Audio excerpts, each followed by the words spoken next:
say thank you, Ashe, so my ancestors can hear me. Good manners when I'm asking them to heal me. Life is like a clusterfuck of hornets, do you feel me? But sometimes time slows down and you can see the wings beating. Blessings, fellow weird and wild ones. My name is Goddess, aka G, aka your friendly neighborhood witch. I'm a cinephile, kinkster, brat, and queen switch. Thank you for joining me on our way back to wholeness. This is our temple, our playground, our life, and our truths.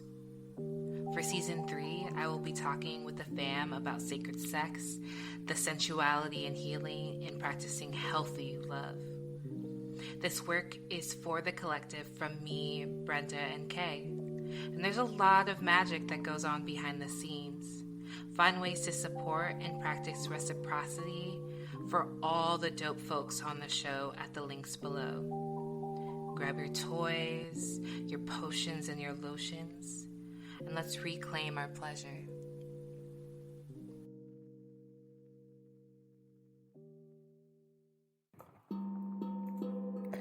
Tin Tiny Talks is a global, non-traditional artist in residency based in Portland, Oregon, that focuses on the Black, Indigenous, trans, gender non-conforming, two-spirit, and queer creative diaspora. How does it work? Each year, 10 artists are selected as artists in residency both from Oregon and from across the United States and beyond. These artists will complete commissions which will be presented during the 10 Tiny Talks Festival based in Portland, Oregon. Go to cravetheater.org for more information. That's cravetheatre.org. Zeloszelos Marchandt has been called a tapestry of an individual, vocalist, circus artist, director, producer, playwright, poet, journalist, documentarian, public speaker, and educator, originally from Nashville, Tennessee, and based since childhood in the Pacific Northwest. Since his youth, his creations have taken him coast to coast and abroad. His classical background expands easily into visionary concepts in multiple disciplines, revealing a force of nature at the helm. Projects have often focused on sex, gender, race, and social history, especially Black and Indigenous, trans, gender nonconforming, and queer heritage and history.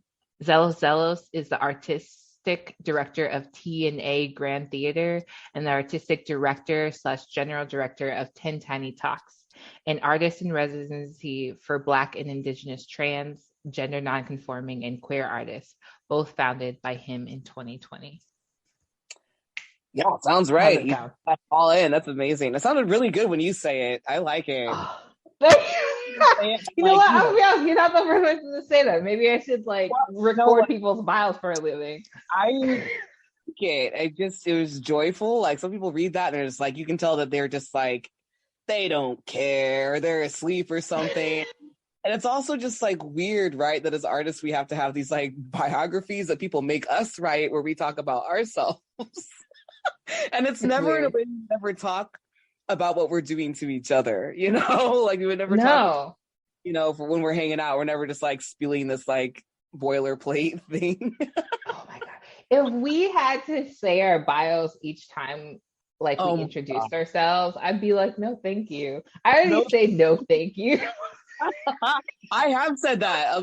You know, like, it happens when you're just hobnobbing or whatever. You're meeting people when you're after an event or whatever, and you know, like, I'm glad it's less of an American question now. The whole like, well, what do you do? But that will still come up, and I've heard people just, you know, like, they'll do the boilerplate, and I'm just like, I can do that, but there's been times I'm just like, no, thank you. Can't we just talk about other stuff? I'm not for the elevator pitch. I feel like it's gonna happen naturally in conversation. I feel you there. Okay, so I'm not gonna read this bio again because like we're already in the podcast. Fine. Let's just do it. Let's just fuck it. So I'm gonna say this right now.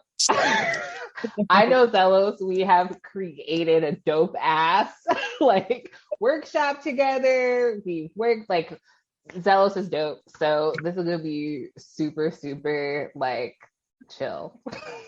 Just be vibrant as fuck. Oh yeah. Yeah, well, yeah, especially with you here, it's gonna be vibrant and it's gonna be pretty candid because you are very candid. I am very You're just a candid. candid person.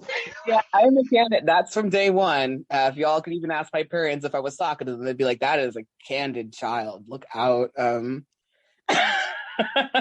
think another word that pops up is authentic, which I'm more authentic, but I find that really odd. I'm like, is anybody not authentic? I get worried about. I mean, I get it. Yes, there are inauthentic people out there, but I'm also just like, can't even imagine how much energy that takes. Yeah, I don't. Now that you said it, I'm like, I don't fucking know. I feel like it's a different kind of energy. Like you have to siphon it from a different place. Oh, for sure. But anyway, okay. So how we start the podcast? Oh, sorry. No, it's okay because we got into. Okay, so we're gonna say our pronouns and the race or ethnicity in which we embody, and then we'll do a little bit of a check-in question. So I'll start. You already know I'm goddess. Blah blah blah. Blah. My pronouns are he, she, they, and I am black-bodied. How about you, Zelos? Why are you laughing? I always see music whenever we're together. It just seems like joyful, easy, and just like, yeah, that's it. Just joyful. Well, I'm Zelos, but you already knew that. And my pronouns are he, him, his, and they. I'm comfortable with that. And my background is I'm Black and Indigenous. My Indigenous cultures are Siksika, Muskogee, and Cherokee. So those are all southern, southeastern nations that are nomadic, that were nomadic. And then also a smattering of, I think I could safely also claim mixed. I've never felt really comfortable with, what's the word they used to use back in the day, like biracial. That always just felt really white supremacist and gross to me. Like somebody was taking a butter knife and just like putting me right down the middle or something like that. And I don't think culture and ethnicity and lived experience quite works like that. It can, but I did have a white mom, so there's definitely French, German in there. Her family was she was like a fourth generation German immigrant by way of Texas. So that's my whole background. Pretty Southern boy. Pretty. Yeah. I think I might be called from the light skin convention in certain places. There was some phrases that came to mind that I heard my grandmother use at different points in time, and I'm like, those are probably no longer welcome. So I'm gonna use them. But I know what you mean by light skin. Today, you can go to Nashville today, and people, skin tones like such as yours, you're shades darker than I am, would definitely, if there's more than two of us in the room, they'll go, looks like a light skin convention. People will totally still say that.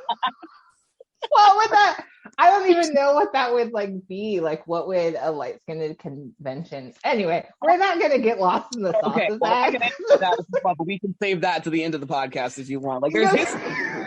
There's history. It's like, it's not like colorism. It's not like colorism is a new concept at all. Like, it's really, so it's like, just like they're light brights, there's a history of people who are lighter skinned getting more power and more say in our communities, and that being raised up over darker bodies, but I also, so that's where that comes from. And it's definitely like a loving drag. Like our culture is all about loving drags, so this is from like a family. I've never heard that term before, but I'm for a loving drag. Yeah, a loving drag. Well, we can read people, we can give shade, right? But I think we definitely come from a culture's queer where we're just like dragging people, but doesn't mean we necessarily hate those people. We just might just be calling that out just a little bit, point it out and reading somebody. So yeah. That's it's a whole vibe. Yeah. Oh, the culture, the complex culture, the fucked up culture, the beauty of the culture. I love it. Yeah. Okay, so in this moment, where do you feel pleasure in your body, and where do you hope it is at the end of our time together? Stop laughing like that. It's like, how dare you ask me this in a pandemic? I feel like this is a trap. What the fuck? Diving into sexuality and dinner today, because like, it's full disclosure, before I popped into here, I thought I was supposed to have a lesson with a student earlier, and that got pushed back partially because I wasn't sure when exactly we were meeting today, which is totally fine. They just flew into LA from like the UK, so they were like, no problem, we could just bump this. I'm tired anyway. But like, so I have my best friend, one of my best friends moved to the UK several months ago and has been there working in costume design. And anyway, she called me and we just were talking about how she finally got to get laid in the UK after so long. So we were just talking a lot about sex and gender and stuff. So I've already been talking about how thirsty I've been in the pandemic and how sometimes ashamed I felt of it. I'm just like, wow, this is a bit much even for me. So that's why I was like, where are you feeling pleasure around? I'm like, child, girl, well, where am I not? Yeah. Is it pleasure? Is it just like maybe it's a little bit of both. Maybe it's a little bit of sadism of just like, I crave sex so much right now. Like I crave human contact. It's like a pleasure wave, but it's also this unmet ravenousness, if that makes sense. I think I think with my intimate partners, ravenous has always come up. So now I just feel like extra peaky, like, we will make the land wet, like I feel like I don't know if you watch Rick and Morty at all, but there's a character that says that you're like a king of the ocean, and I'm just like, yeah, I totally feel that's a big mood. We will make the land wet. I think we're okay. You'll have to just check it out. I can't remember the name of that character. Mr. Nemo or something like that. I'm not gonna watch it, but I'm only gonna listen to like what you when you say it. I'll send you a screenshot later of the character, and then you will get it. But where I'm feeling it this morning, let's see. I don't, I just have, I don't think there's like a spot. I'm feeling, I guess, lovely in my core, kind of reverberates all, and throughout my whole being. So I have a really hard time with people saying, where especially are you feeling that zone? It makes it seem like there's like a little laser pointer that's on me and like stuck right there. I have one right here, and we'll just point to your different body parts. Give it to me. I'm ready. To put this in perspective, y'all, like Zelos is wearing this silk robe and like a silk scarf or like some type of luscious material scarf, and just like opening it. I want y'all to like I'm visualize this. Let everyone know I'm clothed underneath this robe, just so everybody knows I'm clothed. Okay, yeah, that is true. Like Zelos is clothed underneath the robe. Fucking goddess right now. I'm gesturing with it, but there's just certain pants on underneath here. However, like pajama-esque. I'm just want everyone to know that.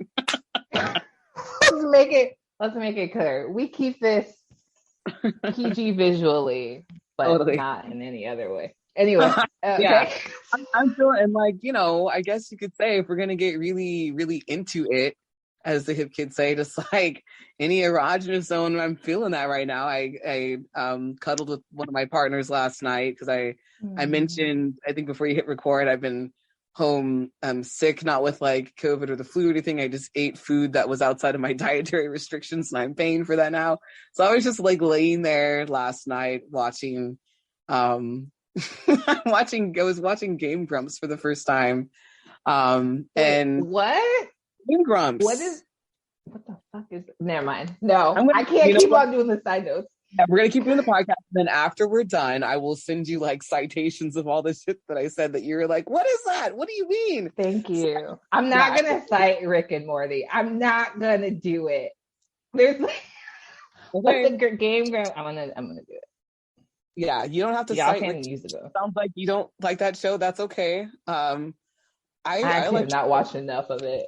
okay. Hey, that's a side note. Let me stop being spicy. Yeah, but for a anyway, I'm second. just like before going to bed, you know, we had some good times and we both slept nicely after that. So I'm an afterglow from that. There's specific things I crave. This is getting super expository, but I think if there's one podcast I can do that on, it's this one. You know, so there's specific things I crave when I'm not feeling good, that are erotic, and I don't necessarily need to receive that pleasure. I like to give it. That's comforting to me when I'm got an upset tummy or something, or just feeling under the weather. So yeah, so I'm feeling pretty pleasant this morning. Yeah, all over. There is quite a glow about you, quite a glow. It's the reflection of like the silk robe with the sunlight. It's just like everything that like meets your face. Yeah. I think when I got on the call, like as soon as like we started talking, I felt like this just glow around my face. Like there's just like an energy of just like fam, joy, and love. So I'm feeling pleasure there. And I think by the end of this, it's just gonna travel throughout my body. So I'm yeah. Thank you. So we kind of like actually talked about this a little bit. You've given us a little taste of your intimate partnerships, but how have you found ways to incorporate play when navigating touching different parts of you and your partner's bodies? And maybe it's important for folks to know that we are both like not cisgendered. So this podcast episode is around like navigating and exploring your bodies outside of like the very restrictive boxes of what it means to be a cis man and woman. Yeah. That's a really great question. I feel like I was saying earlier, talking to my bestie in the UK right now, that I like was priming myself for this conversation because of course with besties you're going to talk about shit like this. But it varies, and as far as like, I just want to like honor the fact that we're still in a very noticeable societal flux in several different ways. So, you know, the pandemic isn't over, how that has changed how we communicate with people and partners, you know, is still happening. You know, I think we're also processing that stuff, like how our dynamics changed. If you had polycules, that changed. Like, I honestly feel like, to give context to everything, that either people have been getting divorced, married, or some type of engaged in this whole last couple of years. So, you know, a lot of dynamics dissolve or get more tight knit, which comes with its own challenges. And I think my house is totally, you know, in that. It's not like we're separate or too good for any of that stuff. We've definitely had over the last couple of years some challenges. And to add extra context, I've transitioned in isolation, and I don't think a lot of people think about that. I've been a lot more vocal about that recently. You know, I was transitioning before the pandemic. I started physically transitioning in 2015, 2016. And by the time, you know, 2017 rolled around, like with what we went through with like the Trump presidency and all of that, and our country definitely getting more divided, more under pressure, a lot of people in my world decided to just get a bunch of surgeries done all in 1 year. And so I did that, knowing it would be tough because I was afraid I wouldn't have access to this stuff. At the time, I was a news editor, and I also just saw that, you know, our country wasn't prepared for things like a pandemic or civic unrest. And I'm glad that I did those things, although they were the hardest things I had to do. And by the time I started taking HRT, that was like a little bit before the pandemic itself. So for me, I feel like, you know, that really powerful change, as soon as I started to get somewhere, like everything shut down. I have not had, you know, an excess of gay community, queer community, access to, you know, trans guys, bi guys, any of that stuff. Like, and I think that's been both really good and also just like, again, one of the most challenging things I've ever had to go through in my life, to sort out what masculinity is, what being a man means to me in my world, without a whole lot of representation. And I think that was good, because there is a lot of shitty examples of that out there, you know, that I didn't have to like interact with. I could really just sit with my thoughts. I don't know if I'd say I've said before, I'm an introvert extrovert. You know, I am kind of a homebody. I'm totally fine, like a lot of artists, with just spending all fucking day making my art and producing and thinking about the world around me and philosophizing. So I think that paid itself forward, but it was also fucking frightening to sort out all these body changes practically on my own. Like, it really was hard in our relationships, because for a while I was like, not necessarily like nobody touched me, but I can imagine it was like very hot and cold for my main two partners that I live with, because especially one who I've been with for 11 years, because it was one way for a while, and then for a while I just wanted to like masturbate for hours in my room separate from, you know, like, and they were just like, is it me? You know, or just like, it's funny, but also it's just like, as if we're having a long-term partner, all of a sudden they're wondering, do you not want to get down with me, or why is it that you're just wanting to be alone all the time? It's very pubescent. You're just like, leave me alone, I'm in my room, or I'm just showering, or whatever. A lot of it was just like, I don't have the confidence. You know, you're one of the pandemic for me, sensually, was like, and sexually, and even just gender-wise, was like, I don't know if I have the confidence to navigate sex with somebody right now in the way that I normally like confidence. I need to figure out what I want, and the changes were coming so fast. I thought I was just going to low dose for the rest of my life. I'm so glad that I started HRT on a low dose, but as soon as I, you know, took Papa testosterone, I was like, oh, I can't. Okay, all right, I may do. Papa testosterone. Yeah. I just feel like such like Yoruba gods invoke right. Papa testosterone. Yeah.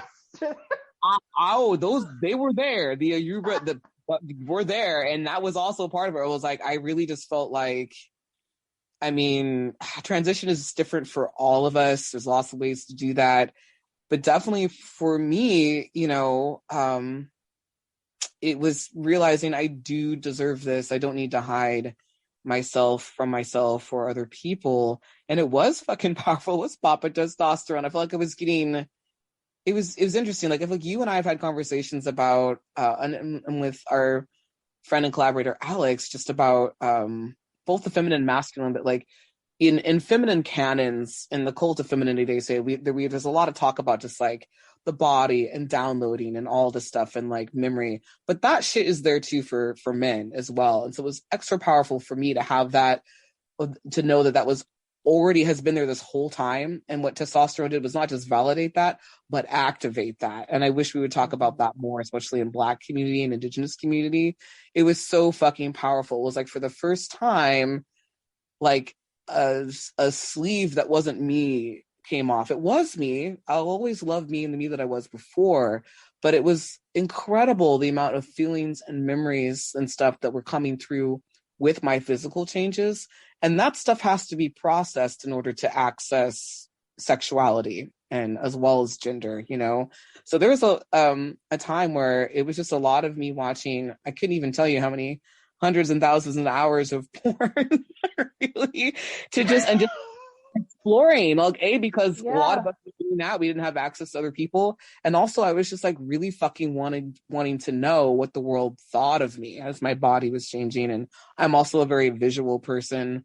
I'm also in film. So there was that. I had that kind of curiosity. So there was a lot of that. And, you know, and a lot of just like, really painfully having to like communicate with my partners about how much space I needed, and that I was probably going to be hot and cold for a while, and then communicating like the stuff that I needed physically and how that made me feel gender-wise and as a person.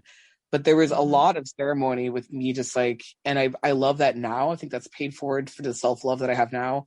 A lot of me just like really being open to whatever I needed, whatever I was feeling like would feel good at that time. And here in year 2 of HRT, I feel much more settled. I mean, there's a thing in the trans community where we say it's going to be absolutely insane for like the first couple of years. And it really is true. Like everything starts to kind of settle down at year 2, especially if there's HRT involved. And now I feel pretty confident and solid about the things, you know, about self-pleasure, and then also like communicating that to my partners and not and over internalizing a lot. There's like a lot of pressure, I think, for all of us to perform gender and sexuality. You know, and I and in particular ways as like a guy. So just a lot of stuff to navigate. I hope that was like I hope that answered the question, gave it a lot of context for that.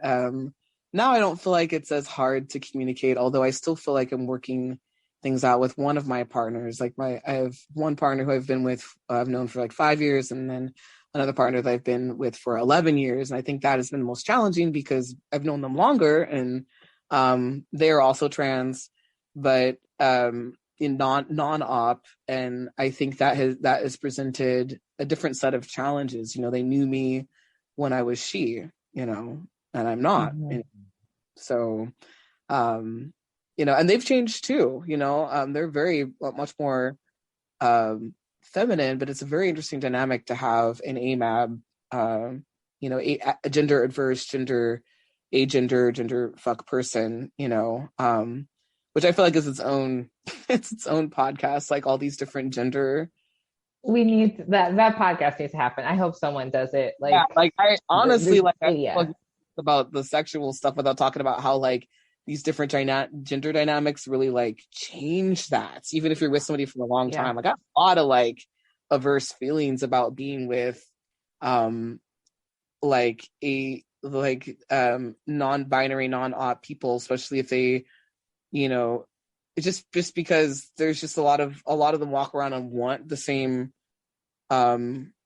respect or like acknowledgement as somebody who has transitioned, and this is a hard conversation, and they want like the same intimate experience, and I'm over here just like, no, you'll never have the same experience as somebody who's transitioned. And I'm not saying that, you know, like I believe you don't have to do HRT or surgery to transition. People do that we all experiment with that with clothing and the way that the jewelry that we wear that isn't just jewelry, it's indicative of, you know, our soul and our vibe and our expression and all that stuff.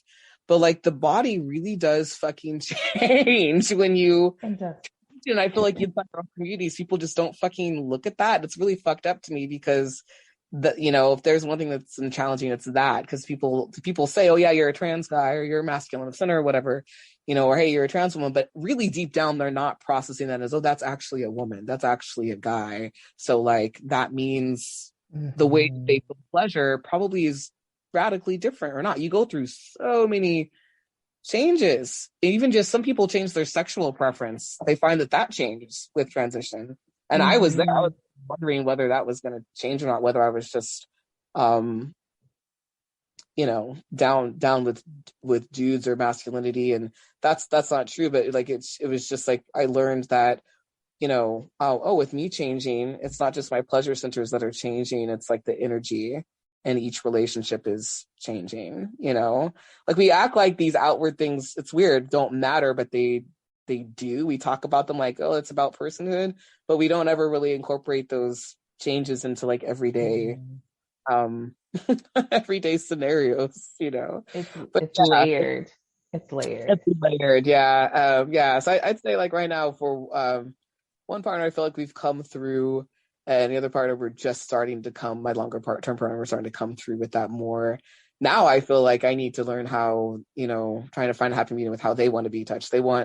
They're like really into super soft, very femmy touching, and I can be, but I've never been, even before transition, like really into the whole like you're gonna laugh at me or not, maybe like me, like, you know, you remember in My Little Ponies, all the ponies just be nuzzling each other all the time and just be like, like No, fantasy. fam. No, I do. But I but watched see, it. I know what you're talking about. I never got into My Little. I was a pony person. I was a My Little Pony bitch. I was so over that. All up in the My Can Little that be Pony. on a shirt? My Little Pony, bitch. Yes. Yes. And my son, he's a brony. I'm a proud papa of a man child who loves the ponies. And I just think that is so, if there's anything beautiful I could pass on to him, I guess it would be that. Wow. But I really like just like soft stuff. And I'm not. I'm like really kinky, and I do like soft things and cuddling, but like they are super into that. So they definitely have a more feminine energy as far as that's concerned. And even before transition, I was like not quite into that. So and I'm quite a bit stronger now. So now we're trying to figure out how do we work that? How do we sexually stay compatible with that? It wouldn't be the first time we definitely changed sexually and had to be like, okay, how's this gonna work? Yeah. There's so much of what you're saying that like I wish we could like parse out like each like there's different things of what you said that could have their own podcast episode. But I think the key thing is that like I think we assume that love conquers all in relationships. And like, quite frankly, no, it does not. Like, there is an unpacking and a rewiring of how we view our bodies and who we are and that of our partners that has to shift. Like when we are stepping into these like non-cis hetero, and even in those like relationships, I'm gonna say that for them to be deepened, there's gonna have to be shifts. And for me, as I step more into who I am and start to actually have to acknowledge the complexity of my partners, I'm finding that like it's really calling, like there's a huge ask of me to really look at them and to really look at myself and to have like clear boundaries and be receptive to change that happens in my intimate relationships. Like there will be days where and like moments, it shifts moment to moment for me because in how I experience my gender and my body, it's very in flux all the time. So like sometimes I feel very much he and would like to be met in that way. And sometimes I feel very much she and would like to be met in that way. And sometimes, and actually all the time it's they. And to express that to partners, you'd be surprised at how even in the queer community, that's really hard for people to conceptualize. And I can admit that like when my partners have expressed to me how they exist, sometimes it's really hard to conceptualize. But in order for me to deepen my love for them and for them to feel safe to unfold in front of me, I have to look at that shit. And I have to do the work to like make sure I'm meeting what they need. And it's I've had to be called out numerous times by partners. I've had to call my partners out multiple times. Like there's a really big humbling in this shift of how we navigate like talking about our bodies and talking about how we exist. Like dating is interesting because like you'll say like you'll like you're putting your profile, you're non-binary, you'll like introduce yourself and say your pronouns, and you can notice when like people like don't like brush it aside, and you can notice in like your relationships when people brush it aside. And so that for me is like a dead giveaway that like if you're brushing it aside now, how much more so are you brushing aside how you exist? And how much more so are you going to brush aside how complex of a creature I am? Mm-hmm. Yeah. Yeah, I think so, yeah, there's layers. It gets complicated too because tying off of that, yes, ending that, you know, when you, as we are on our gender evolutions, everybody transitions with us or they don't, you know, and that's immaterial of whether somebody decides to physically transition at all. So, in talking about dating and long-term relationships or short-term or platonic, whatever you want to call it, you know, when you say what your pronouns are, when you know, it opens up a whole new experience, especially for if somebody else is queer and or trans or gender nonconforming, because we're all what causes everybody to then think about themselves and their place in the world.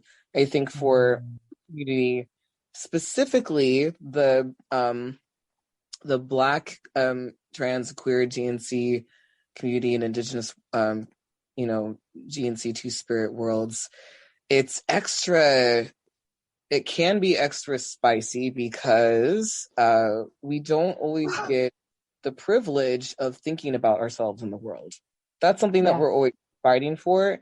And so when we are with somebody like us or similar to us or adjacent or intersecting with who we are, you know, that can bring up feelings separately. You know, all of a sudden, like, maybe I'm masculine, maybe I'm feminine, maybe I'm this, you know, and I think that's what leads, you know, in situations to call outs or conversations like you're talking about where feelings pop up, you know, and then in that is like that other layer that we've talked about before in other phone calls and stuff of, you know, generational trauma and maybe even generational you know, joy and what's been passed on in that way. It makes things very complicated. I do think things are very different when you are intimate with another trans person, somebody who's in cis.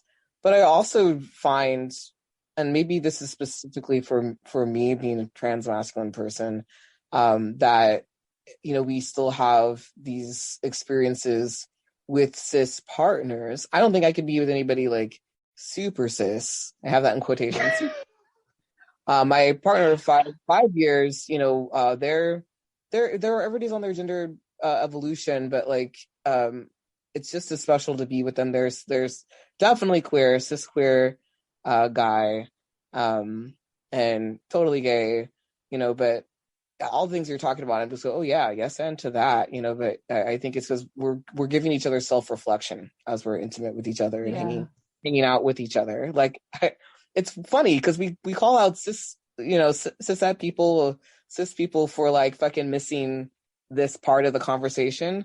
But in our communities, it happens like a fuck ton. There's many times where I'm like, actually, it's been actually kind of nice sometimes to be engaged to a cis person just a little bit. Like, there's definitely, especially being masculine, there's definitely a Venn diagram there with trans guys being with bisexual guys. You know, I meet a lot of trans women who are with bisexual guys too, you know, and we're all a little femmy. And I think there's something to be said for that. I think because oftentimes in our own communities, even though we, you know, it's so beautiful to be loved and seen by another trans person, but also can be kind of really difficult, you know, because they're on their own journeys. So then you both have to like be used to being on journeys separately, but together, you know, and not like melt down into a hot gay mess. So that, you know, like, we're real, right? Am I right? It's almost like,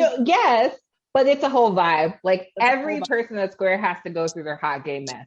Like, you need those. It's like part of your puberty, like multiple puberties is being a hot gay mess. Like, whoever on hot gay messes though, like that's just a part of being queer. And I think that's not good. That's like, you should find your sea legs, you know, like puberty only happens. It doesn't, what I'm saying is like, if you're in your gender fields with somebody, you know, if you're in your sexual gender and gender fields with somebody, like, that doesn't give you the right to continually melt down over the course of relationship or your friendships. I think there's a tendency for the gay community, the queer community, the trans community to do that and then call that like, you know, par for the course. And you could just probably just call it trauma bonding. And that's not good. It's trickier because we do carry a lot of this stuff with us into relationships. That is something cishet people do not have to fucking worry about at all. They are content to just, you know, pretend like they're just two genders and, you know, don't, you know, they have to worry about whether to get their pumpkin spice latte on time on the way to work or whatever the fuck they worry about. Or they have to Listen, tis the fucking season, Zello. Tis the fucking season. We are shooting this, like recording this right before October hits. Yeah. That was a trap. That was a trap to everybody who drinks those drinks. I don't hate you. I still love you. But like, you know, that's real though. You know, I got so many feelings popping up as we talk about it. I feel like there's a whole lot of like, why would you date a cis person? There's very good reasons to not date a cis person. I have a lot of them. I'm very selective. But I'm also like, well, trans community, if you would deal with your shit, maybe we could like link up more. I don't know. Yeah, there's just so much. And I think COVID has heightened this, like everything that felt like it was the changes that naturally occur in life, the shifts that naturally occur in life, they were heightened by COVID. And I'm not specifically like blaming COVID for this, but like there is this huge wave of things that are coming to the surface for many of us in this world that like are met with unknown answers. Like we just fucking don't know. Yeah. And we're gonna stumble. And that means that we're going to constantly be triggering ourselves and other people.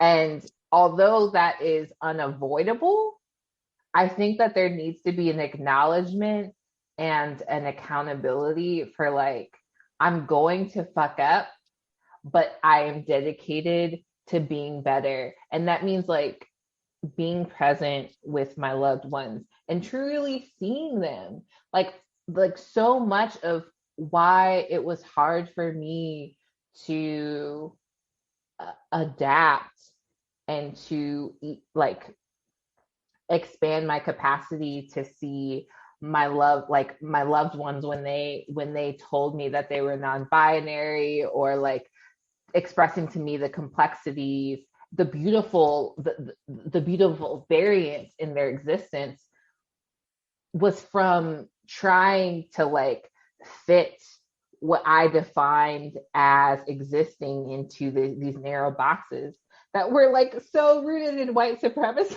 like whiteness, just so rooted in whiteness. And you have to like, for me, it's about letting go of those and about like swimming in that unknown. Like, I don't want fucking sea legs. I want to be a fucking mermaid. I am a fucking mermaid. And to like swim in those waters of unknowing. And I think that that's really hard for people to admit that they just don't know, but they're willing to explore it. Because what is there to grasp onto? Yeah, that reminds me of your earlier comment about how love is not enough. And the romantic in me wants to be like, that's not true. But like you hit on something that I've thought about for a couple decades. And it's very interesting that you mentioned that you said that, because when I was in college, there was a friend of mine who, while I was going through a very awful divorce, this is the first tip of it, and it lasted for like 10 years. It was ugly, and I almost dropped out of school. You know, he pretty much just gave me the run of his apartment while he was going back to Vermont to see family for the winter. And, you know, I don't think he really understood how awful that partner was to me at the time, but he did say something to me that stood out in that funk. And it was definitely a funk. It was such a awful experience. Like, I cannot remember a lot of what happened that particular winter. It was that kind of depression. I've never been in quite that kind of depression before, in that type of way, where I don't remember what happened, but somehow I took care of my kid and I went to school, and I vaguely remember grocery shopping and stuff like that. But he said to me, it's funny how love can be so much and not enough. And that was really hard for me to hear at 20 something. But I've thought about that, and I think about it now because of all the stuff that you said. All the stuff was here, and I think it's because people were forced to introspect whether they were good at that or not.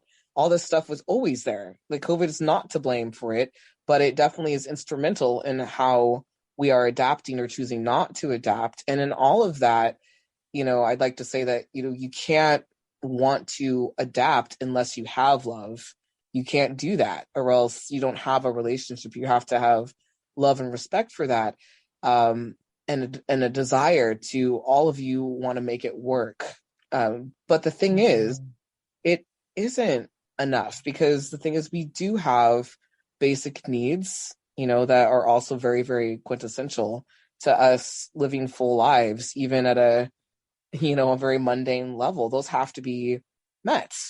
And you have, and if you don't meet those, then then the love fizzles out. So it's like a very, not necessarily catch-22, but it's a very symbiotic situation that we're all in.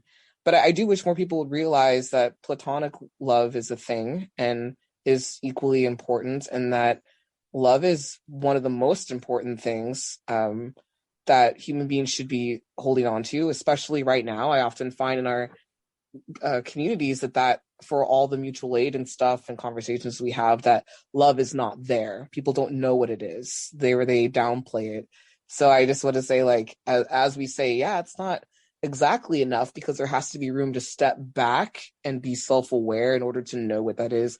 You got to have that, or why even fucking be doing it? Gotta be an affinity there. There's got to be, like, you empathize, you care, if you know what that means. And if you don't know what it means, because we don't know, there's a lot we don't know right now. I think that's what's making it so tough. Is I like to know stuff. If I don't know things, that can easily send me into a panic spiral, things like that. And so I've worked to get coping skills over time, and that goes for sexual stuff and gender stuff too. I'd love it if things were somebody just handed me a nice little book on what being a human being about, and what being a trans guy is about, or whatever, and all that stuff. But that's just not how it works.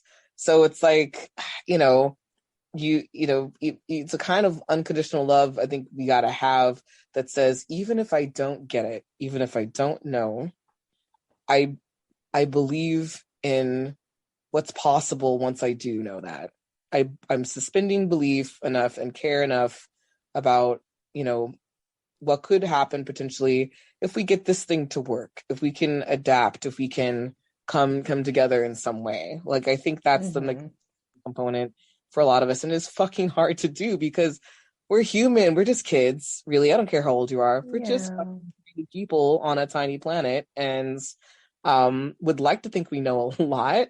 We want to, but we really are not different than any other animal on this planet. We really are not. And there should be more honoring for that. There's a lot that we don't know. And we just have to really hold on to love and empathy in order to get to the other side. That's what really gets you through. You got to believe in something, and not in action.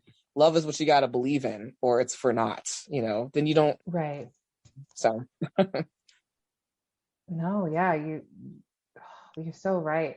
And I think that the way that you're talking about love, like, really speaks to also, like, how I view my practice in non-monogamy. Like, for me, love is like, it's not a question of whether I love you. It's how that expresses and can change over time. And so if there are people in my life that don't have capacity to, like, evolve with me, that I've been intimate with and would like to build romantic partnerships with, or like these more consistent relationships with, I still got love for you. If you are not harming me, I still got love for you in that way, but like, it changed, like, the way I practice that love with you changes. And I think that that's okay place to be in. It's not about, like, questioning your love, or like questioning the feelings you have for a person, but like, how do you now, with love for yourself, practice love with that other person that's unconditional, but like in this realm, like respects a boundary. I like, it's hard for me to explain. I'm hoping that it's coming across.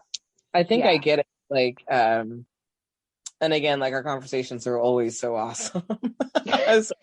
They are. Pat on the back to it. You're awesome. Yeah, no, I totally. I think you're doing. I think you're just coming across. I think just fine. I mean, I was thinking about today, last night. You know, like a lot of people do, you check your calendar and make sure you're on point for whatever the fuck you're supposed to do the next day. And was looking forward to us doing this podcast. And one momentous thing that has come out of all these changes for me the last couple of years is what feels like a really healthy, profound, happy, revolutionary change in how I interact with everybody in the home, and it's still changing. And I get that also at the same time, like, you know, I'm a dad, right? My kid's like 18, he's moving out, and like, you know, there's a whole new realm of freedom. I've transitioned, like, I feel like I've spent 40 years of my life just like surviving and really trying to get to some place where I have choices and options and agency. So it's a whole new world for me, like, where I'm just sitting there being like, wow, I'm finally fucking here in some type of way. And this is like fucking scary though, because, you know, the world does tell you there's a book, and it's usually the wrong book that it gives you. Yeah. And it's usually to keep you in the dark about shit, you know, and control you in some type of way. And, you know, or saying that you need certain things. And not all of it is nefarious and stuff, but there's like nuances, right? And as we unpack all this stuff. But like, for example, like in our small home, there's 3 of us, and this is a small house on a small spit of land. And I have an art room that I work out of, that I do a lot of my designing in, and office stuff or whatever. And so does one of my other partners. And, you know, so talk of like sleeping arrangements. I'm mostly sleeping with my partner of 11 years only because they don't move and they sleep like the dead. My other partner, 5 years, will fucking punch you in your sleep sometimes if you're not careful. So it's like, I'd love to sleep with you, but I don't sleep with them as often. And going into like this situation, we've all lived together for, almost 3.5 years now. I felt like I had to be like dividing time down the middle, and was super stressed about that. Like, you would think that, you know, it would be extra pressure on the other two. We're like a flying V. So not everyone is like completely intimate the same way in this house with each other. And then I realized that was silly, and it's been very organic and free form, which has been very grounding. And fast forward to today, like, to kind of loop back in the conversation we were having earlier about how are you communicating, you know, intimacy with your partners and things like that, and what's been challenging and what's been not, and how are you feeling about yourself and all that. And, you know, lately I've had this conversation with my partner of 11 years because, you know, like, I feel like I'm moving more towards something autonomous, which surprised the fuck out of me. I'm very relationship and family oriented, even though I'm very, like, many would say, like, outside the box. But like, ceremony is important to me. Home stability, I feel like, is still like a rock of well-being for everybody, but that is defined differently for everyone.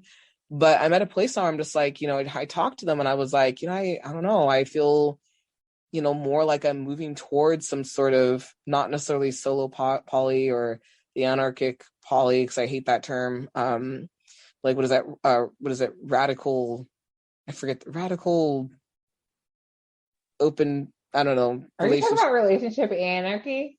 Yeah, relationship anarchy. There we go. I hate that term so much. Oh my god, the relationship. Okay, fine. No, keep going.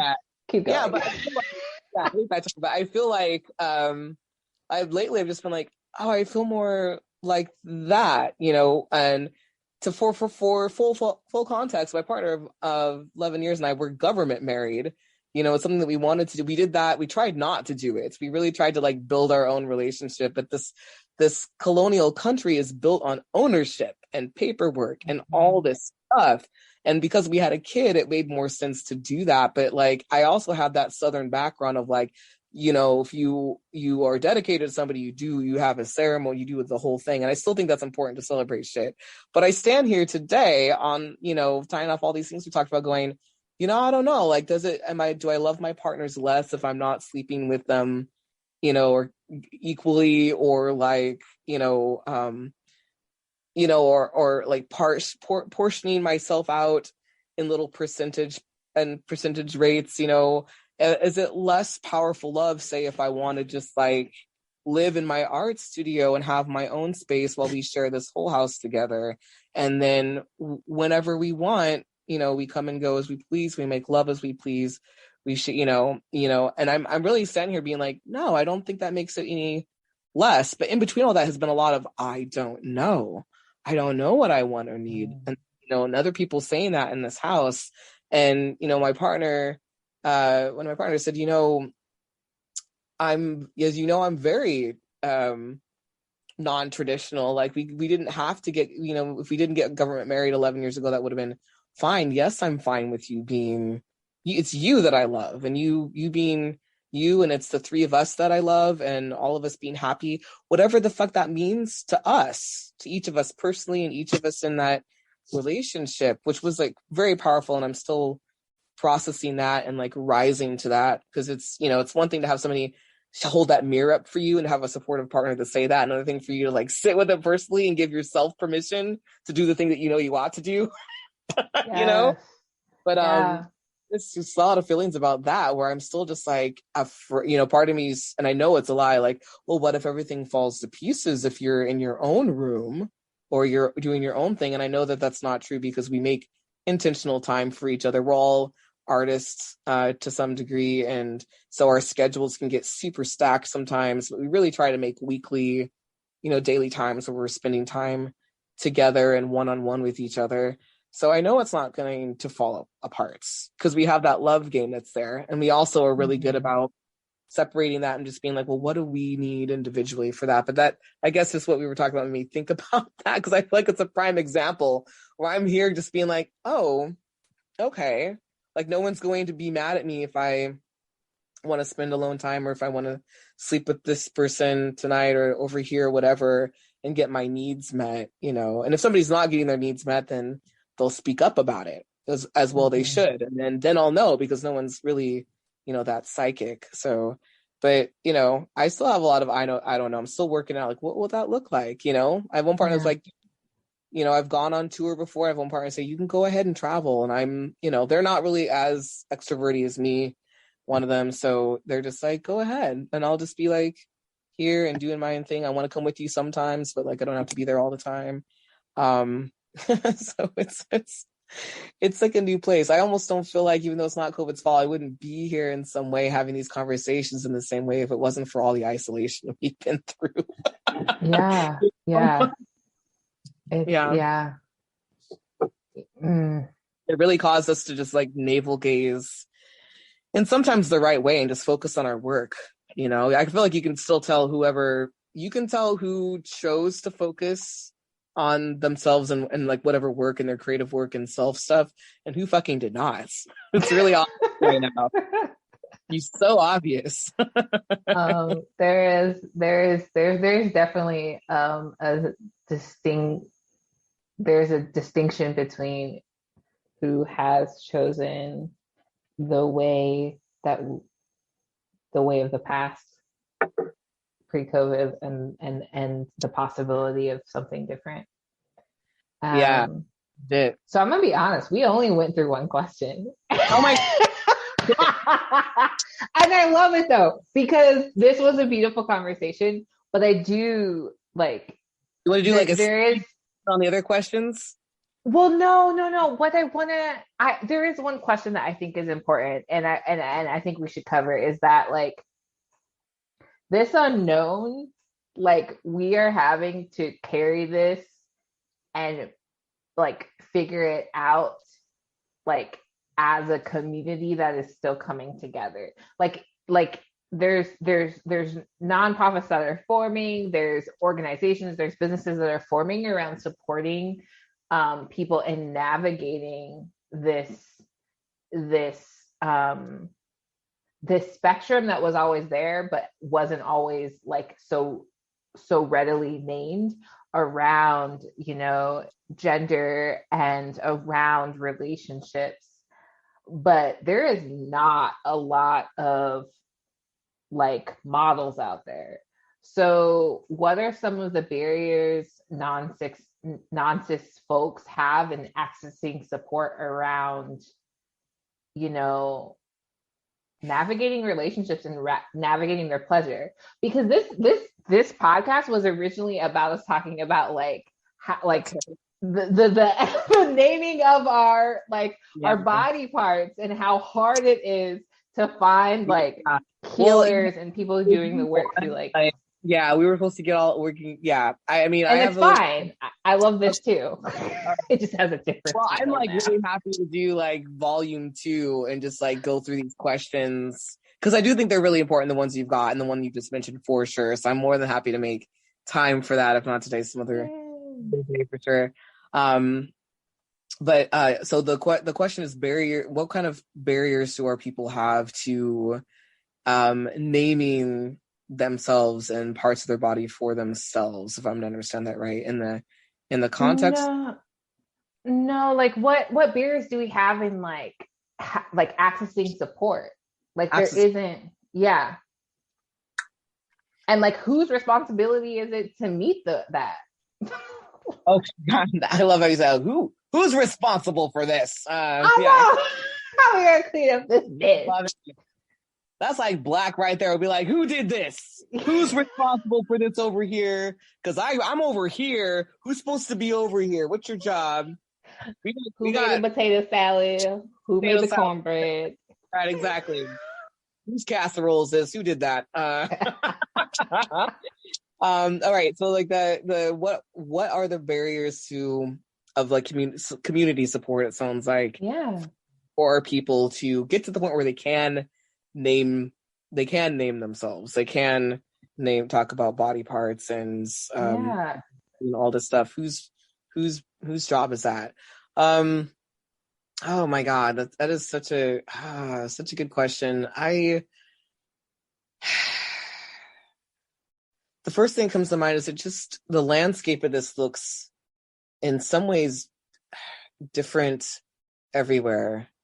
And again, you're just always so poignant and thoughtful. I was reading Juxtapose this morning. I don't know if you're familiar with that magazine. And I was reading, it's a magazine, it's like art, a lot of fine arts people and stuff was in there. But I was reading about a really cool white artist called Jenna Gribben, who does, a lot of her paintings are focused on humanity's obsession with staring and voyeurism and like looking in the gaze, not necessarily just the white gaze, but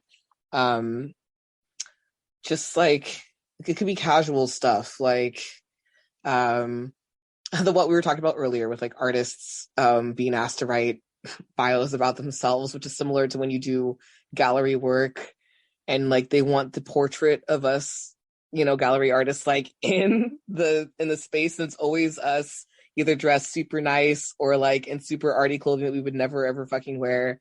And this particular artist was talking about a really awesome, surreal, modern painter, black woman painter that is from Ontario, but currently living in Berlin, named Shannon T. Lewis, that I really love. And their paintings and Shannon's paintings kind of remind me of this question because as an artist, as a trans person, I would love someday to not have the T next to like my work, you know, but I get that it's important. To talk about it. It's important to even name something like that because my experience is different than for the sake of example, a cis guy, you know, and even though I hold these experiences from before I transitioned as, you know, a high femme, it does not mean that those experiences I had, good or bad, are not legitimate. Like I get that in my world right now, where people have a hard time really processing what being me means. Like all of a sudden now, oh, that person is and was a guy. That means everything they went through before is irrelevant. They have left femininity behind, and whether it's assault, rape, or even just like joy, there's like a strange stereotype that they're putting on my life before I transitioned. So, well, that was you as a guy, so it's not really as bad, or stuff like that. I would like to live in a world where I could just be seen as an artist and producer that happens to be Black and Indigenous and trans.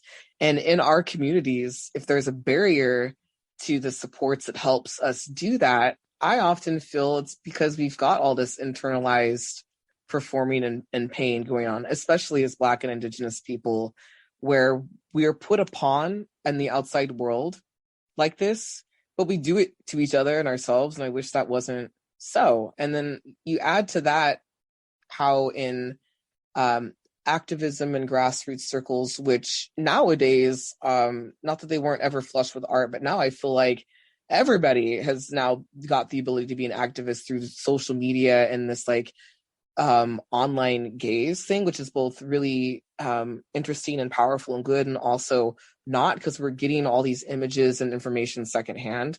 But I find that the grassroots community sometimes can just be really averse to talking about gender and sexuality, even if they claim to be in the LGBTQ community, Black and Indigenous, where there's just like this strange internalization of the conservative, even though we were the arbiters of all of these really intricate relationship dynamics and levels of self-awareness. And if we keep that up, we're gonna keep perpetuating this generational trauma, to borrow a popular phrase, within ourselves and our relationships as Black and Indigenous, trans and queer GNC two-spirit people, where we're never talking about it. We're never really talking about any of this stuff that we're talking about in this podcast. And it's really fucking important. We're never going to break that colonial barrier and let's be called bullshit on that with ourselves and, white supremacy. And as I make my way in the artist world, I feel like a lot of people still have shade. If you want to grow bigger and reach, say, a regional or international audience, if you want to live your best life, if you want to shine, because there's this kind of strange hatred for the one of us that does. Like, I feel like it's very similar to what Zora Neale Hurston talked about in Barracoon and Their Eyes Were Watching God, where Black community would hate other Black community just for being fucking Black, because they're like, well, this is the way you should be. But I feel like in our Indigenous Black communities as queer folk, trans queer folk, GNC folk, and two-spirit folk, we do it too. Everyone's afraid to be talking about like, oh, look at that person being that way, or I don't know. I just see it as being like, well, we can't talk about that yet. The world's not ready for it. And I'm just like, so when then? Exactly then. And I get that there's a type of way that we can talk about this stuff that's important, because how education works and how relationships work is everyone has their own language. And so you can't, I'm not saying just like shout this stuff at people. We do have to be, it is different for us. We do have to nuance that, but like, somebody like me or you should be able to be the artist that we were born to be, the teachers we were born to be, the healers we were born to be, and talk about our parts without, with authenticity and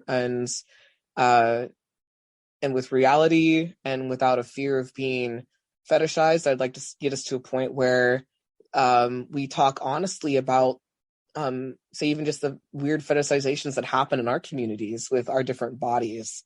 Like, there's this strange really fear yet that if we talk about this stuff, then we're going to get more attacked for it as a whole, as queers and trans people. And we really have to like have more faith in ourselves, honestly, and our abilities and our talents and our spirits to just say, but like, it's our bodies that let's just talk about it, have more faith in ourselves for that. And we don't have to be for necessarily anybody's consumption. I think that's where that fear comes from, is like, well, so I think overall we're going to have to be comfortable just letting people be themselves. We're not a monolith. I still find people feel like in our own communities, they look at us like a queer Black monolith, a queer, Indigenous monolith and stuff like that, and have a lot of like judgments about what we should be doing with our time, and it's got to fit some sort of strange political box and all that. And I'm just over here like, just like separate from gender, Black folk and Indigenous folk just want to live their fucking lives. So do we. Like that. And, I'm not saying everybody has to talk about their hoo-ha, whenever they jump on a call or a podcast or an article. Like, you do you, and I absolutely mean that. But that's got to change in our structures. Like, I do think we're, all that to say, we're having a really awesome Black, Indigenous, queer and trans renaissance right now. We really, really fucking are. So much money as people are going yes to that, pouring money into that and time, and that we can have this podcast, that you can host it. I have these conversations elsewhere, and that we're being taken seriously and recognized. And so now I would just like to see that happen on the inside, and that, we don't have to say start a nonprofit to do that. We don't have to, serve on a board to do that.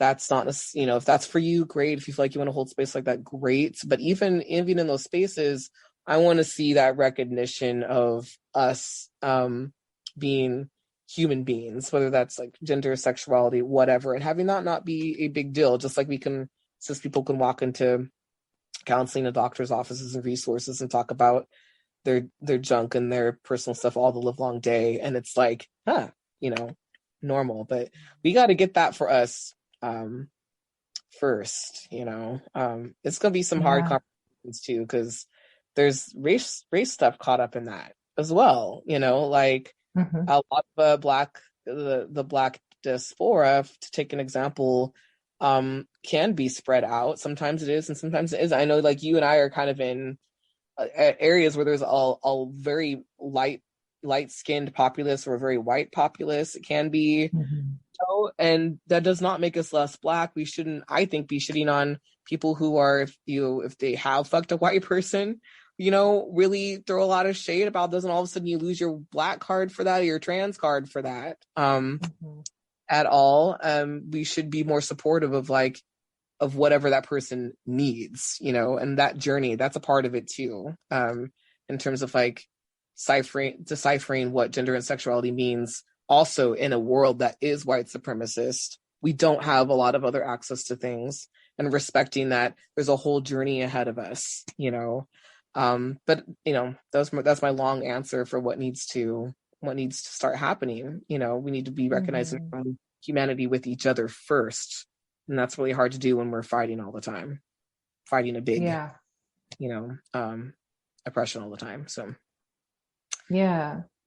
Oh, and when you say fighting all the time, it's not just like, what comes to mind for me is like, I get really tired of having to be hyper aware of when I'm being, when I'm being shut out, when I'm being, what is it? Like, what's the word? When like exotified, like it's tiring when really I just want to exist, and I want support around just existing. Yeah. And I think like, especially for people who have different layers of like marginalizations put onto them, hyper awareness is like has to be there. But I find myself going to the hyper awareness when really what I want to be doing is softening in spaces where it is predominantly like BIPOC or queer BIPOC folks. And that's where the internal community, for me, like where I become really defensive, and like, it's not like I'm physically tired. It's just like, I'm done.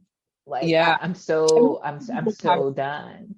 It's physical tiring too. Like, and I just want to put out there, it's like, because I know this is a hot topic in our world too. It's just like, people be tired of, to bring race into it, just like white queers. I'm so generally not here for that vibe, But full disclosure, the two partners I live with are white, and that's about it, and they know it. I think you and I've talked about the rules that we have in this house, where it's like, I don't like, 2 years ago I stopped dating white people apart from the two people I stand up I'm with. I love them. They love me. It's, there's not a transactional relationship going on here.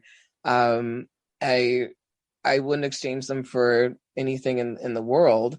But people have to remember, like, I came to Oregon in 1983. There was no fucking Black queer community. So miss me with that ish by fucking judging somebody like me when coming here. Like, if it wasn't for the shit that we've been through here, for say in Portland, Oregon, the Portland metropolitan area, and all the shit, those of us that were out here, Black, that were out as Black and Indigenous, queer, and trans people, like, I fucking had swastikas and shit on my front door, like, and so it was a mindful, it was very spread out. It can be very spread out here. A lot of us are now on the west side where I live, in Beaverton. So it's like, you don't be, as a Black community, throwing shade to those Black siblings who've been sojourning in a white lands and still holding up their intense Blackness, and holding space so that we could all link up together for, like, finding love in that, and I don't think, I once had somebody rudely say to me, well, I think you're just getting used to it. You're used to whiteness. I said, nobody gets used to it. That's the most stupid thing I've ever heard in my entire life.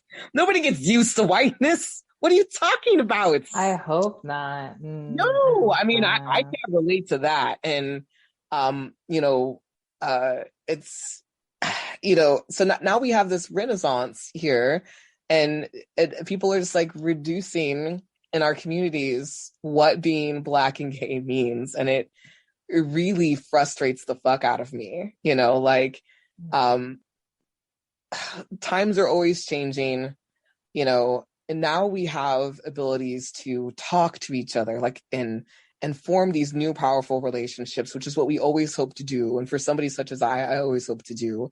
And now we have choice, and that's what it's about. So let's stop complaining about, what has gone before, and enjoy, like, where we are now, and keep pushing for that. Like, you and I would never have met, I don't think, if it was quite for the pandemic, really. And then all of us having to be online more.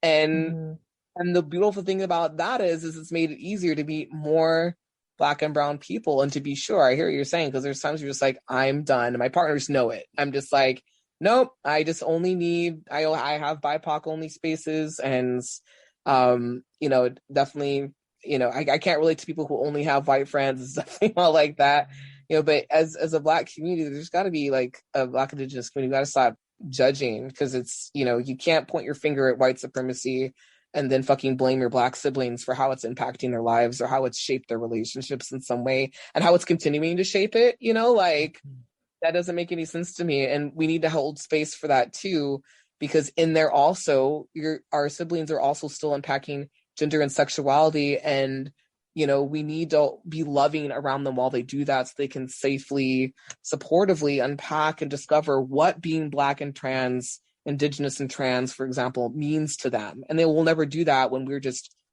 at a grassroots level, at an individual level, pushing people away and being like, fuck, I think that's trash, what you're doing over there. Instead of stepping back and being like, well, we're not a fucking monolith, let's get to know that, that sibling. Let's look at, their demographic. What do they need? Everybody needs a little bit difference. And we really need to go into all these relationship building opportunities with that in mind, instead of being so quick to cite for oneself what fucking being Black is, like, what being Indigenous. It's too fucking huge. And if you go to another place in America, or you go abroad, your opinion as an American isn't going to fucking count. Is my experience. Like, it will, but, like, this is one tiny blip. I think I really wish people would realize in our community how massive our experience is, and draw from that with a little more nuance, so that someday we might be able to just be more connected, and just be able to say, this is my profession, or I just make art, and this is my people, and I just happen to be also of the Black diaspora. I just happen to be of the Indigenous diaspora, but we're not completely there yet. But we're at a point now where we're having these conversations, and I would say a quarter of the time it's going pretty good. Yeah. I'm getting more and more comfortable with existing. I Yeah. can say that. I'm getting more and more comfortable with existing. Awesome. Thank you. Okay, so you mentioned this a little bit. So we teach along with Alex. Shout out to Alex. What? We love you, Alex. We teach a 4-part series called Decolonizing Polyamory and Open Relationships. And right now it's specifically for white people who are ready to do the work of decolonizing their practice in love, and specifically showing up more so for their Black partners. But you are doing so much more. So tell us, where can we find you? What are you doing? Yeah. Okay. All right. Still time. That class is fly, by the way. And I mean, that I can't so wait. Dope. I can't wait to again. But that was definitely just like, you know, like out of every group, there's only be like one white person that actually really fucking does anything or takes what you said seriously at all. But and the rest of them, it'll take them like 10 years to fucking get with I it. think that it sunk in though. Like our people were like, you can look up the reviews that people did on the Sunset community website. But like it was profound. It was profound. Like maybe not in the same way profound for me, but like it shifted some parts of me too and affirmed some parts as well. Yeah, same. It was interesting to realize how many different ways people have their relationships. Like not everyone has the same value system in a relationship for what they need. But like wanted to share time with partners, but some people didn't need to share any time at all to love somebody. It was really interesting. But stuff that I'm up to. So I'm laughing because I'm like, you dropped my bio so lovely. It was so joyful. They got the whole boilerplate in there.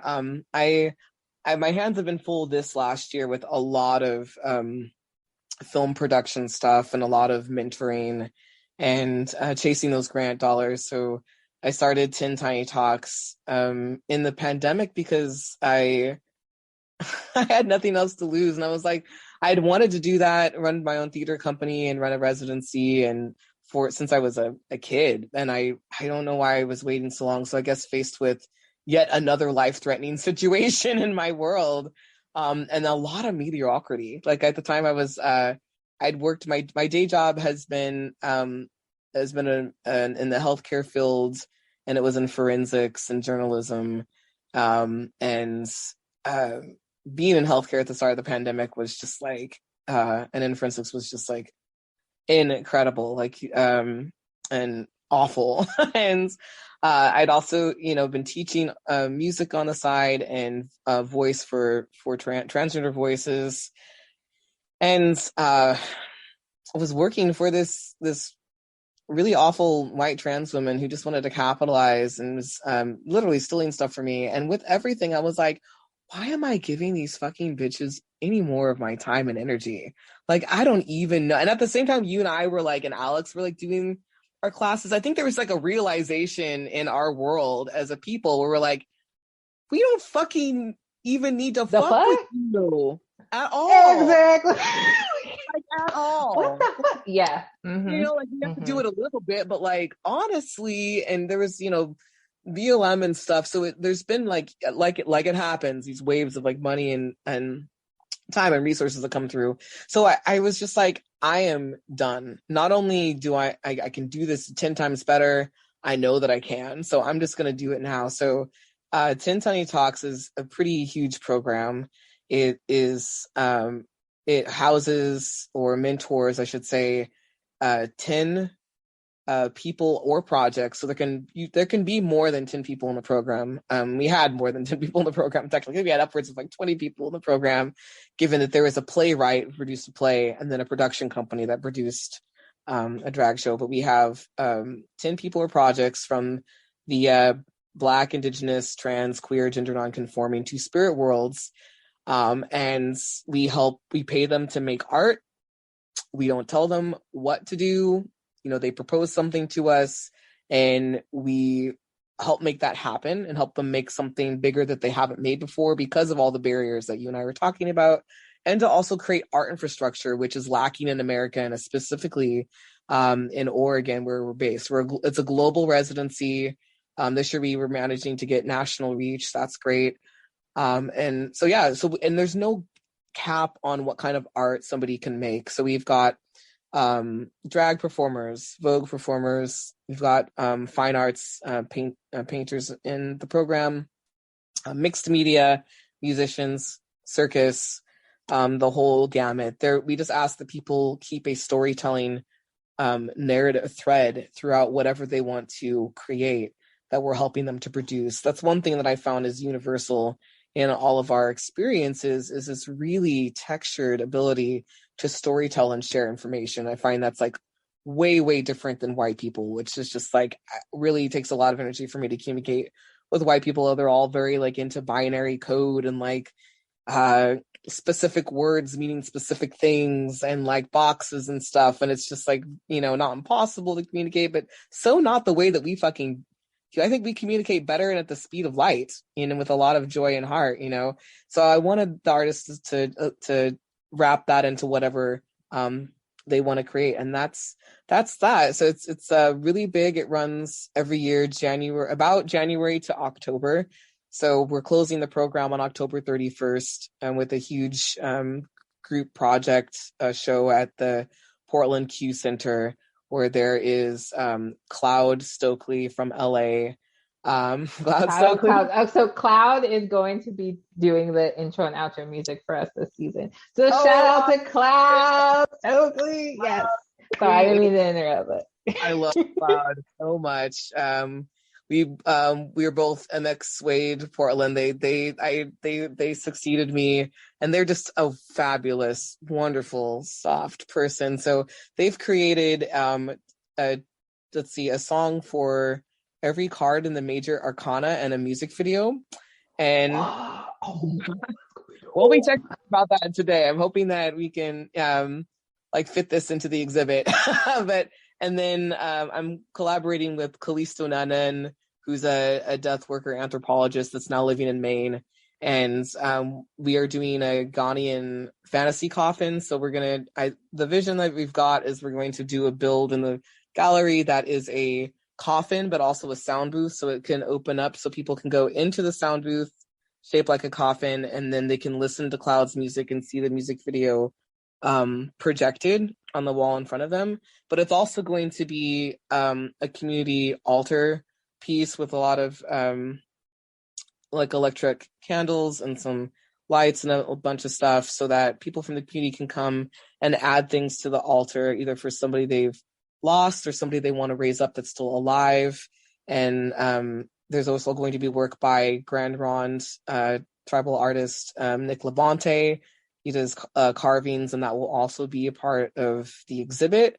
And that'll be running for 2 weeks in the Key Center. And then on All Hallows Eve, we're going to do a funerary procession, Southern style, and then party the fuck down and close out the program. And submissions open again on January 1st, 2022. So please tell all of our fam to apply. They can go to cravetheater.org. That's our main fiscal sponsor this year.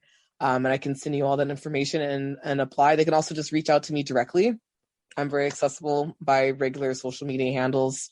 And ask me more questions, and we're going to do it all again next year.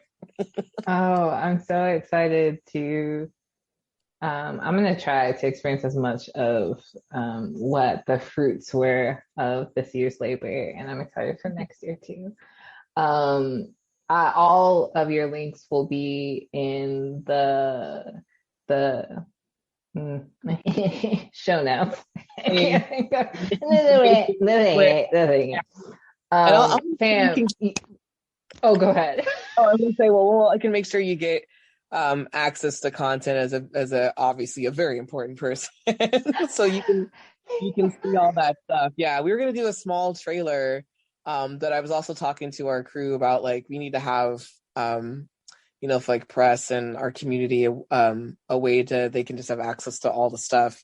That's another cool thing that's happening too. We're working with Glampin and the Oregon Historical Society through them to possibly help archive all the stuff that Black and Indigenous queer folks and trans folks are making. And that's a part of this project too, because the more that we are out there and the more we are talking about stuff and saying we are here, the harder it is for this world to erase us. So yeah. That is so fucking well said. Well said. Yes. Okay, fam, you're gonna have the longest podcast episode of the season, and I am a-okay with that. I'm not envy all the editing that you have to do. Oh, it's not me. Shout out to Vesta. Thank you. Yeah, shout out to Vesta. I am not gonna be editing this. Okay. But it's been a joy. It's always I appreciate your wisdom, and I feel like there's this like growing relationship with us that just it gets better with time. We are a fine ass wine, red wine. Fine ass red wine. Yeah, I just always, it's like no time has passed sitting down and talking with you. It's like no time at all. Exactly. I love it. Okay, so to round us off, where are you feeling pleasure in your body now? And what is your heart carrying with you into this great big wild? Well, I'm feeling a lot of pleasure in my heart. A lot of pleasure in my heart right now. And feel very ready to meet whatever challenges the day has for me. And was there another part of that question? Just feeling happy. I don't think there was. You answered it. Yeah, right. I feel like that warmth, that light is like going down into my heart and just feels really radiant. And I feel really solid. Like like after you get off the phone with a good friend, you're like, yeah, let's fucking do today. Like that's how I feel. So thank you. It's been real. Oh, thank you. Had to still the show, but she's still sleeping. Thank God. That's it, y'all. That's our show. Big thank you to Cloud Stokely for providing their song Lo-Fi Beats to contemplate YT supremacy on season 3. Your music is a whole vibe, fam. And thank you for your continued support, y'all.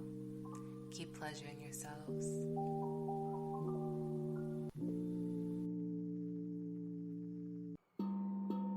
Tin Tiny Talks is a global, non-traditional artist in residency based in the Northwest, focusing on the Black, Indigenous, trans, gender non-conforming, two-spirit, and queer creatives. We'd like to congratulate our 2021 recipients: Belinda Rose, AC Ramirez de Arellano, Kareem Jackson, Cloud Stokely, Calisto Nanan, D&D Productions, Nick Labonte, Zinni Opio, Marla Darling, and Mixdalia de Lubel. You are the definition of excellence. Go to cravetheater.org to meet the artists.